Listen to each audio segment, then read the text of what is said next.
Morning, everybody. It's been a while since I made one of these videos.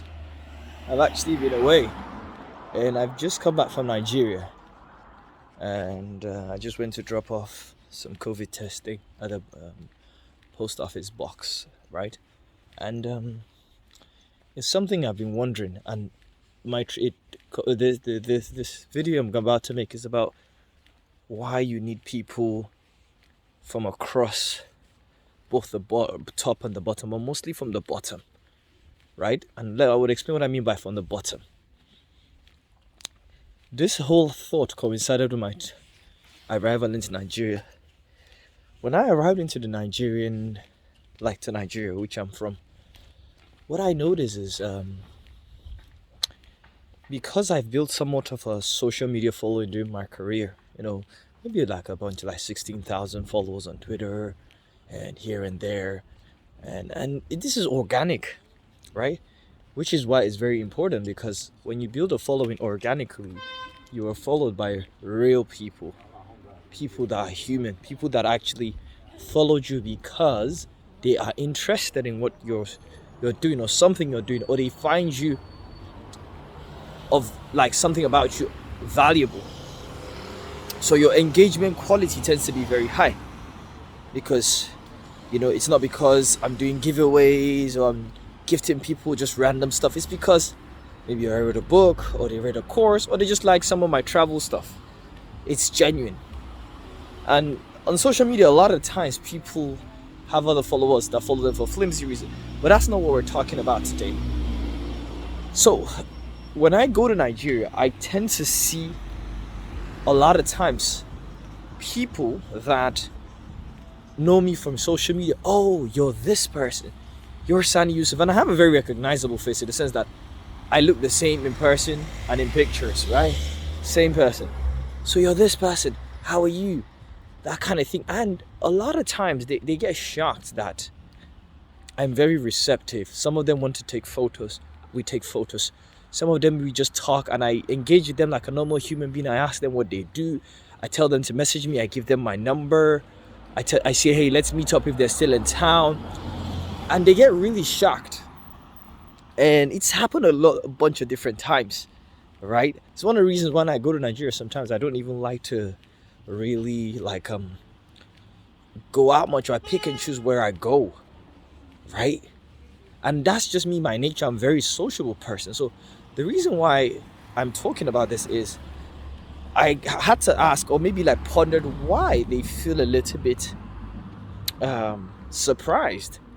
And that's when I figured out that when you people look at people on social media the same way I look at like stars or superstars, right? It's different levels, but it's kind of the same thing, where we pedestalize them like, oh my god, this person is amazing. So we automatically assume that they have like a disdain for just hanging around with everybody and anybody. And that does happen. Some people are very stush, but what I realize is there's also a part, because some of them have encountered other people in the same community as I work with, the tech community, and some of those people are not as social or forthcoming, or maybe as welcoming as maybe I might be. And that's not to say I'm better than them. It's just a different thing. So what I realize is, it's just something I kept seeing in Nigerian system. It's not just Nigeria specific, also all around the world, where as people climb up the ladder, they look at people, quote unquote, that they think beyond them, like below them, as disposable. So maybe if I have like 20,000 followers on Twitter, if you have 300, I just look at you like, ugh. If I'm going to conferences and I'm an author and I have all these things, if you don't have those things, I don't look at you as someone of value. And it's interesting, because I actually think the most successful people, it's not really about how many people you know that are higher than you, because most people just want to hang out with people on their level or higher, right? Or they only want to hang around with a certain type of people. And I think that actually is dangerous, because if you really want to be successful in life, it's not about how many people you know from the top. I think it's how many people you know at the bottom. Let me explain. If I'm a millionaire and I want to be a billionaire, the higher you go, the less people there are. There you have less billionaires than you have millionaires. You have more thousandaires than you have millionaires. So for every level you're climbing up, the pool is getting smaller and smaller. There's not that many people you can actually know, right? I think the number of billionaires in the world is in the thousands, in the entire world, right? In dollars, that is. So those guys with all those that you're looking to access, the access you're looking for is not from the top. It's not always horizontal, but it's also access that is both horizontal and like vertical. Like it's who they know at the bottom that can help them do stuff. So if I'm a billionaire, I can know all these billionaires, but when I want to build a company, I need to know someone that probably doesn't have as much money as me. If I want to do something, I need to know someone on the bottom of the barrel. Does that make sense? If I'm a rich person, I may know other rich people, but if I want to go clubbing, I better know the guy at the door who I got more money than, because that guy at that point in time is the guy of influence. That's the guy that can let me. So that's the guy I can call and be like, hey, my friends are going to this particular club. Can you let them in? Right? If I'm a person of, let's say I want to, whatever. I don't know. There's just a lot of examples, but I think you understand what I'm trying to say. It's something I'm thinking. I'm sort of like pondering. I'm not saying it's fact what I'm saying. This is just what I think, because it seems like there's this obsession with people from the top. Everybody wants to know the people that are better than them. But what about the people below you, be it financially, social class, whatever? Like when I go to Nigeria, I take the time to go meet certain stakeholders in my industry, founders and everything. But guess what? I'm meeting their staff. I spend more time with people that quote unquote you would not like society may consider not on my level than it is. Both times. I'm going, even when I go back to Nigeria, I'm going back to the hood. The barber that cuts my hair from when I was in high school, I still go cut my hair.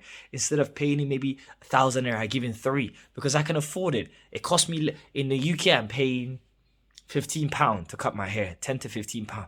That's like 7,000 naira. So if I'm giving him 3,000 naira, I'm still at a net plus. I do that because I really like I invest in maintaining relationships, because first of all, I don't know who that person is going to be tomorrow, because I believe in the word everybody is on their way up. So instead of looking for the people that are already at the top only, also look for the people that maybe haven't quite gotten to where you are, because they're on their way up in different directions, and they don't forget how you made them feel or how you facilitated their journey forwards. So it's very important. I feel like you should probably invest as much time, if not more, on the people on the bottom, right?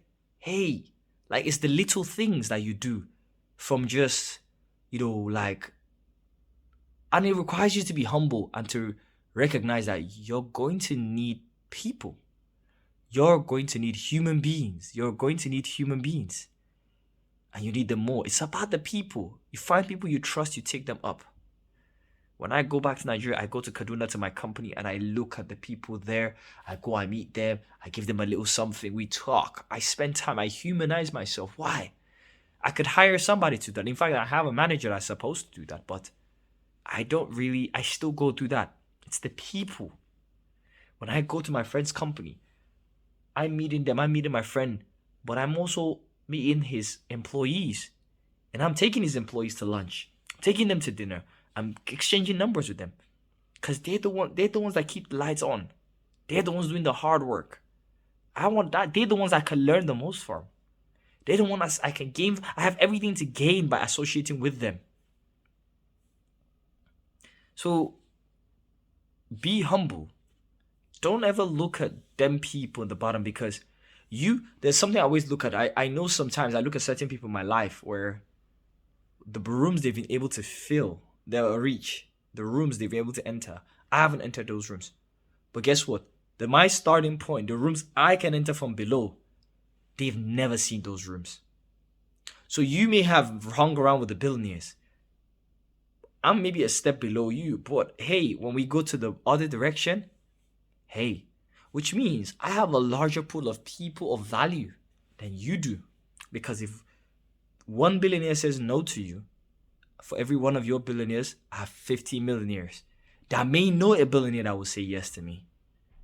And that's why it's very important to look to not just, I always say normally you want to socialize horizontally, but also vertical downwards. Because up is always the direction everybody wants to go. But what about the people on your level and down? Are you taking them along? Because as you're going up, you're gonna meet someone. If today I'm a CTO, like I'm a CEO, and I want to leave my company, I need to find somebody that can fill that role. If I only know people at the top, I'm screwed.